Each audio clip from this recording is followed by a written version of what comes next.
Sibeta mukwano gwange nkwaniriza ku Princess Grosh kansubire nti no oli bulungi yonna yejosinzira kati amawulire agessanyu bannange agaliwo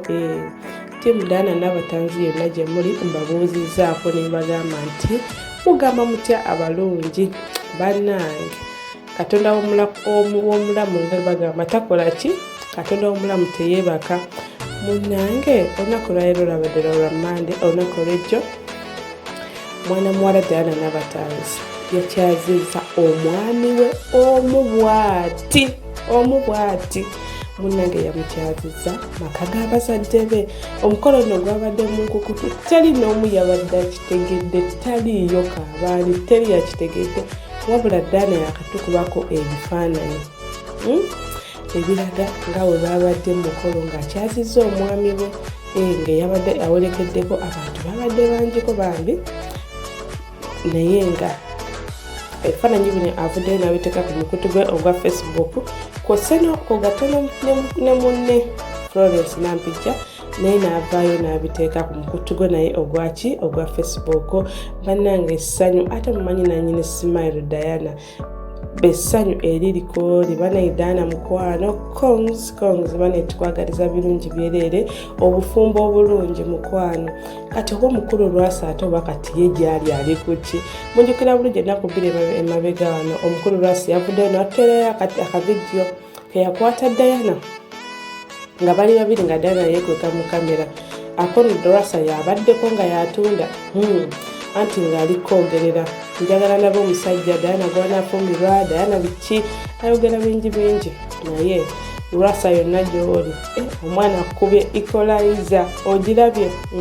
mujjukira bulungi nti anti Lwasa yagenda n'afuna awasa omukyala Angel naye ya papa Rosa bino byazzaakula Lwasa bibadde biraga nti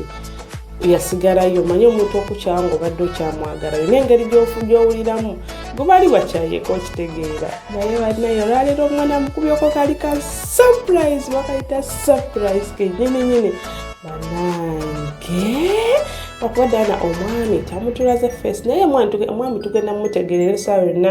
bwennaaba mugenda mubaleeterawo neno era naye mujja kuba mumulaba banaye kongs nkiddamu nogoba gwakumeka guno banaye kongs Diana ndi musanyufu gy'oli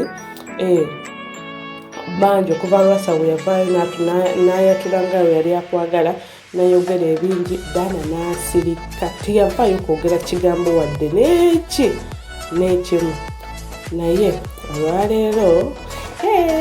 essanyu liriwe bannange tukwagaliza ebingi byerere Dana netugamba nti no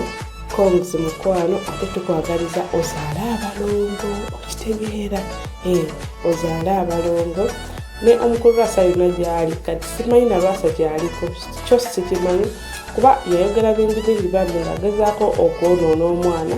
naye munaaye Katonda w'omulamu takola ki ate munaye temulowooza nti no muyinza okugamba nti oba kazannyo balina ekinnauganda kye batunda oba kinedda mukwano kino si kinnauganda guno omukolo gwa Dana n'abatanzi kino kyenkugambye mukwano naye nga bannange ndooza mulaba omwana muwala we yanyiridde Diana bambi yanyiridde ate alina Smile ako bambi yanyiridde ng'ali ne munne eyamwolekeddeko best friend we omumanyi bulungi omulungi Florence Nampijja nga bonna bakola wali ku NBS bonna bakola wali eri ku BBC Telefina eyaffe ey'obujjajja yes ekyo no kyenkuletedde naye nga mwekusigane nga mwekomera ku Princess Grosh ate n'abakusubscribinga mukwano please subscribe oteekeko n'akade ate gwe yasubscribinga edda nkugamba nti gwe asinga tojjanga okwo mukwano mbaagala nnyo musule bulungi ate akatale nga sinaba kubasibula bannange covid gyali obulwadde gye buli yambala masiki keepinga social distance twekuume tulina okubeera nga tuli balamu bannaye musule bulungi